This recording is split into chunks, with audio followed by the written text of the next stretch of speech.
Welcome to SSG digital. देखिए JEE mains 2026 21 जनवरी shift 1 and 2 chapter parabola. Let O be the vertex of the parabola x square equal to 4y and q be any point on it. Let the locus of the point P which divide the line segment OQ internally in the ratio of 2:3 be the conic C. Then the equation of the chord of C which bisected at the point 1 2 is equal to।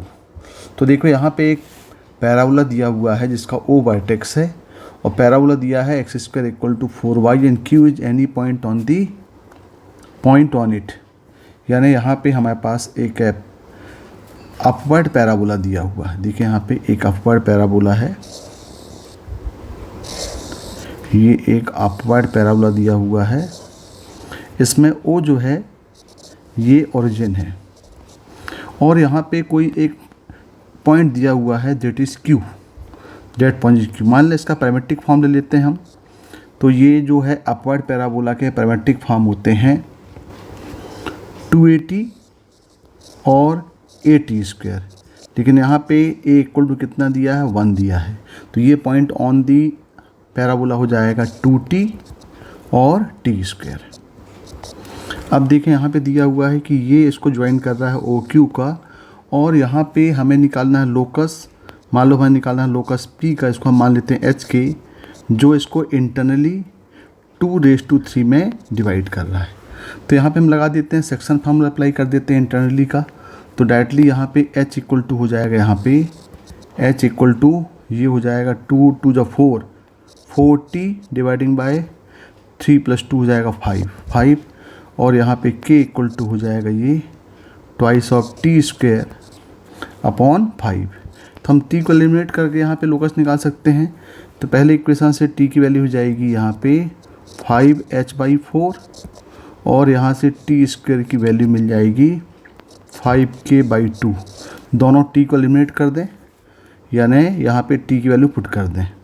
तो ये हो जाएगा 5K/2 equal to 5H/4 का whole square. इसको solve करें तो ये हो जाएगा 5K/2 इक्वल टू 25H² 16।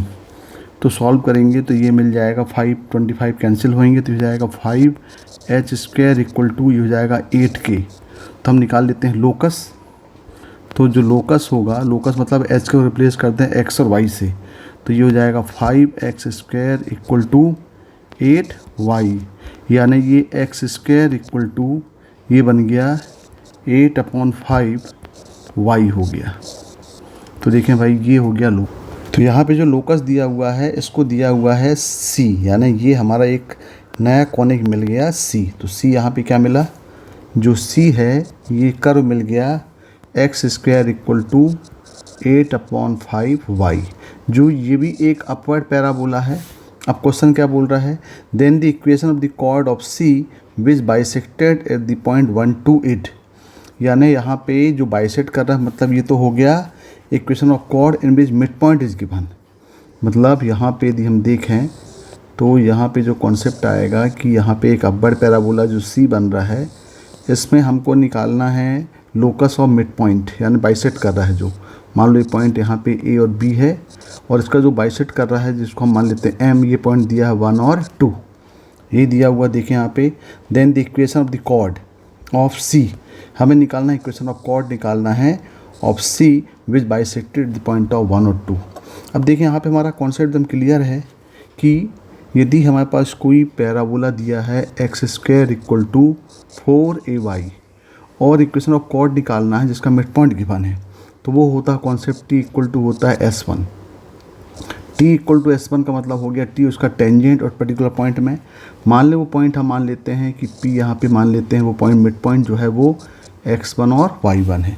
तो इसका इक्वेशन हो जाता है, इक्वेशन ऑफ टेंजेंट लेंगे तो ये होगा X(1) minus 2A Y + Y1 और S1 का मतलब हो गया कि ये पॉइंट इस पर्टिकुलर कर्व से पास करा दें। तो ये होगा X1² माइनस 4A Y1। तो ये फॉर्मूला हम अप्लाई कर सकते हैं, यानी ये इक्वेशन ऑफ कॉर्ड है ये जिसका मिड पॉइंट गिवन है। तो देखिए यहाँ पे equation of chord in midpoint that is 1 2 is given।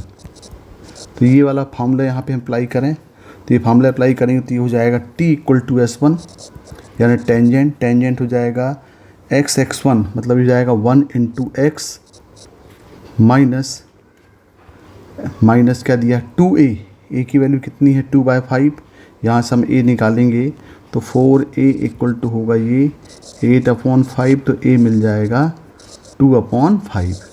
तो फार्मूला यहाँ पे होगा है 1 इंटू एक्स हो गया इंटू 2a मतलब ये 2/5 इंटू y प्लस y1 यानी y प्लस 2 इक्वल टू इसको पास करा दें तो 1 स्क्वायर माइनस 8/5 इंटू 2।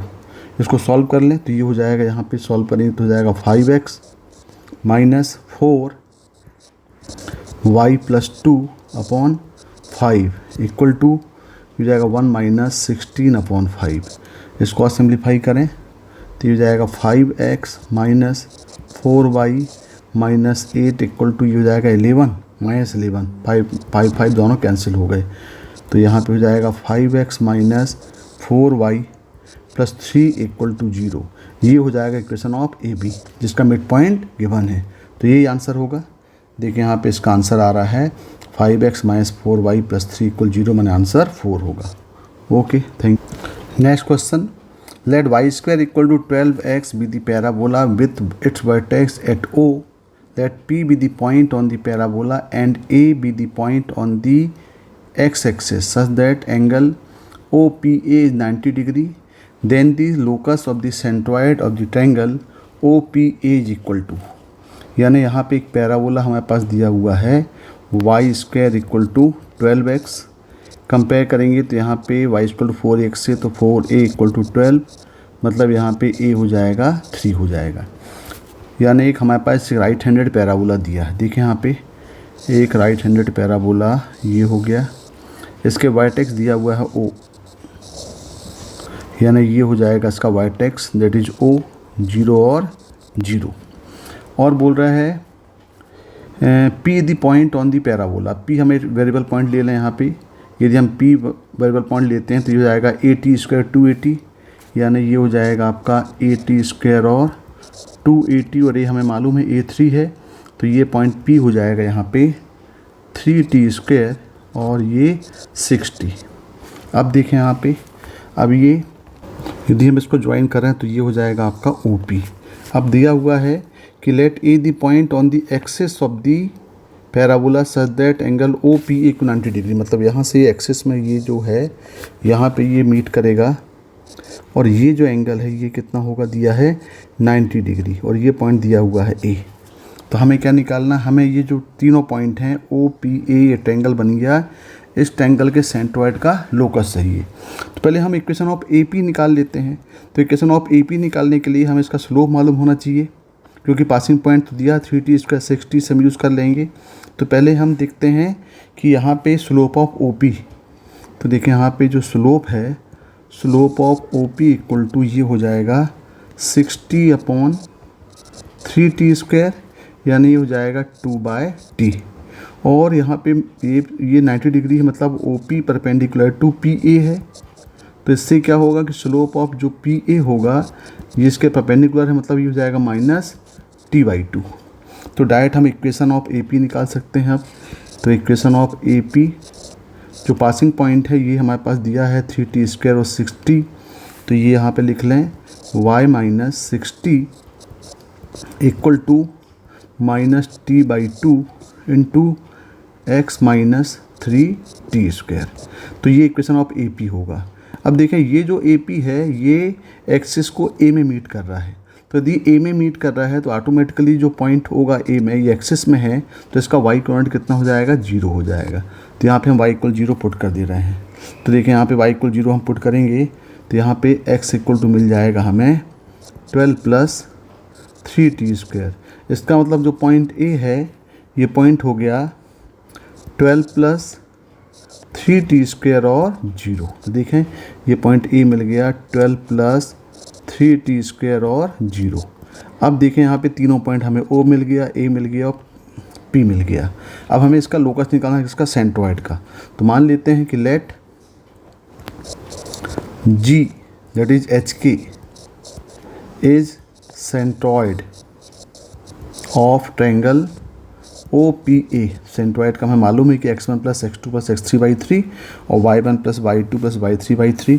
तो यहाँ पे h इक्वल टू हो जाएगा 12 plus 3t square plus 3t square plus 0/3 और यहाँ पे k इक्वल टू मिल जाएगा 0 प्लस 60/3। तो यहाँ हो जाएगा 60/3 यानी यहाँ से k इक्वल टू मिल जाएगा ये 2t और t इक्वल टू मिल गया ये k/2। अब ये t को एलिमिनेट कर दें तो यहाँ पे पुट कर दें क्योंकि हमें निकालना है लोकस। तो यहाँ पे हो जाएगा 3h इक्वल टू ये हो जाएगा 12 प्लस 6t स्क्वायर, यहाँ पे t की वैल्यू पुट कर दें k/2।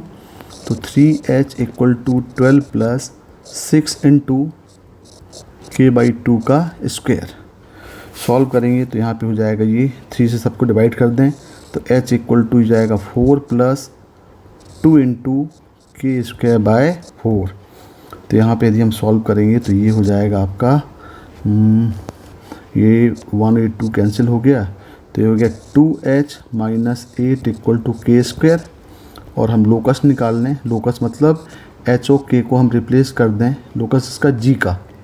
तो यहाँ हो जाएगा ये y² equal to 2x minus 8। तो ये हमारा आंसर हो जाएगा y² equal to 2x minus 8 और ये ऑप्शन दिया हुआ है ऑप्शन थर्ड में। मतलब इसका आंसर क्या होगा, ये थर्ड होगा। Okay, thank you. देखें, let one end of the focal chord of the parabola y² equal to 16x be 16 and 16 if alpha beta divide this focal chord internally in the ratio of 5 and 2 then the minimum value of alpha plus beta is equal to। तो देखें यहाँ पे एक parabola दिया हुआ है y² equal to 16x। यदि हम y इक्वल टू 4a से कंपेयर करें तो यहाँ पे 4a इक्वल टू 16 यानी a इक्वल टू मिल जाएगा यहाँ पे 4। अब यहाँ पे फोकल कोड का 1 एंड 16 दिया है। मतलब देखिए एक पैराबोला यहाँ पे बनाएं जो कि राइट हैंड पैराबोला दिया हुआ है। ये y² इक्वल 16x है। ये इसका वर्टेक्स मान लेते हैं O 0 और 0 और इसका एक फोकल कॉर्ड ले लें। ये AB मान लेते हैं एक फोकल कॉर्ड है यानी ये फोकस से पास होगा। तो फोकस कितना हो जाएगा, ये फोकस हो जाएगा इसका 1 और 0 नहीं 4 और 0, इसका हो जाएगा 4 और 0। तो इसका जो 1 एंड पॉइंट A है ये पॉइंट दिया हुआ 16 और 16। तो हम दूसरा एंड पॉइंट इसका B ये हम पहले निकाल लें क्योंकि यही पॉइंट इसको AB को यही जो है वो इसको 5:2 में डिवाइड कर रहा है। तो देखिए सिंपल इसका कॉन्सेप्ट है कि यदि हमारे पास कोई parabola y² equal to 4x दिया हुआ है और इसका जो फोकल कॉर्ड के दोनों एंड पॉइंट्स होते हैं ये पॉइंट्स यदि ये फोकल कॉर्ड है यानी ये फोकस से पास होगा तो यदि इसका पैरामेट्रिक फॉर्म A हम AT² और 2AT ले लें तो उसका दूसरा अदर एंड पॉइंट जो होता है ये होता है AT² A/T² और माइनस 2A/T। ये इसका दूसरा एंड होता है। यदि हम T1 T2 में इसको हम कन्वर्ट करें तो यहाँ पे T1 और T2 को जो प्रोडक्ट है वो कितना होगा, इक्वल टू -1 होगा। तो इससे दोनों एंड पॉइंट निकल आते हैं। तो इसी को हम कॉन्सेप्ट लेके चलें तो यदि यहाँ पे हम जो इसका 1 एंड है यदि इसको हम कंपेयर कर दें AT² और 2AT से और A कितना है, A 4 है। तो यदि यहाँ पे कंपेयर करें तो ये हो जाएगा AT² इक्वल टू 16 और 2AT इक्वल टू 16 और A कितना दिया, A दिया 4। तो ये जाएगा 4T² इक्वल टू 16 यानी T² इक्वल टू 4 और यहाँ देखें ये हो जाएगा 8T इक्वल टू 16 तो T हो जाएगा 2 और यहाँ पे T इक्वल टू होगा +-2। तो कॉमन क्या है, कॉमन T इक्वल टू 2 है। तो देखें यहाँ पे हम T इक्वल 2 यहाँ पे पॉइंट मिल गया। तो दूसरा इसका एंड पॉइंट्स होता है वो कितना होता है, इसका B पॉइंट्स, इसका जो B अदर एंड होगा ये हो जाएगा A/T² और -2A/T। तो यहाँ पे हम t इक्वल टू पुट करें तो ये पॉइंट हो जाएगा यहाँ पे 4/4 और -2 इंटू 4/2। तो सॉल्व करेंगे तो जो b पॉइंट मिलेगा यहाँ पे, ये इसका जो अदर एंड होगा b, ये मिल जाएगा 1 और -4। तो देखें अदर पॉइंट मिल गया ये, यानी जो b पॉइंट है ये मिल गया b 1 और -4 मिल गया। अब नेक्स्ट पार्ट दिया है, if alpha beta divide this focal chord internally in ratio of 5:2 then the minimum value of alpha plus beta. तो हमें यहाँ पे दो केस बनाने पड़ेंगे। केस वन देखें तो यहाँ पे एक जो फोकल कॉर्ड ए बी है, ये पॉइंट ए दिया हुआ है 16 और 16, और ये पॉइंट बी हमने निकाला हुआ है 1 और -4।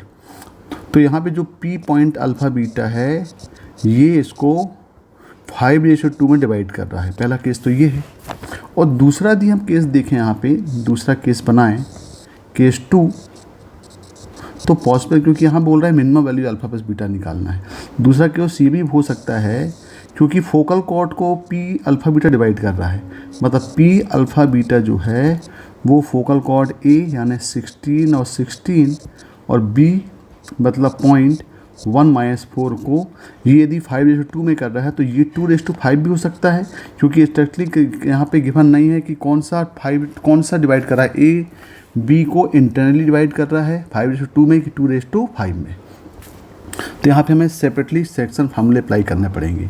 यदि हम पहला केस का सेक्शन फार्मूला अप्लाई करें तो यहाँ पे देखें क्या हो जाएगा, ये हो जाएगा अल्फ़ा इक्वल टू, ये हो जाएगा 5 + 32/7, यानी ये हो गया 37/7, और बीटा हो जाएगा ये 5 × -4 मतलब -20 + 32/7, तो ये हो जाएगा 12/7।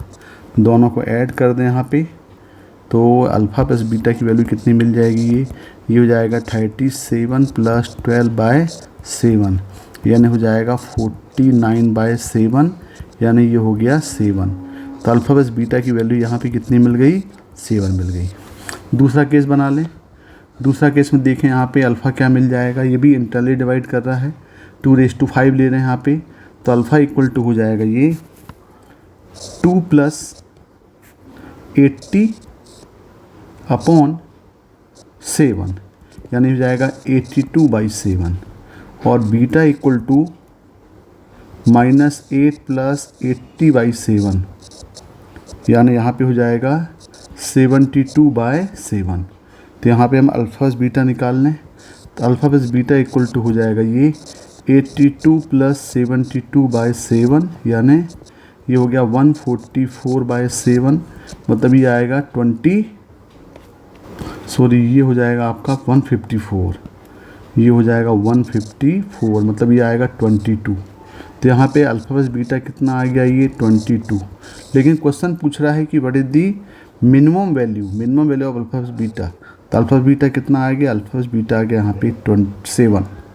तो इसका आंसर क्या होगा, इसका आंसर 7 होगा। Okay, thank you.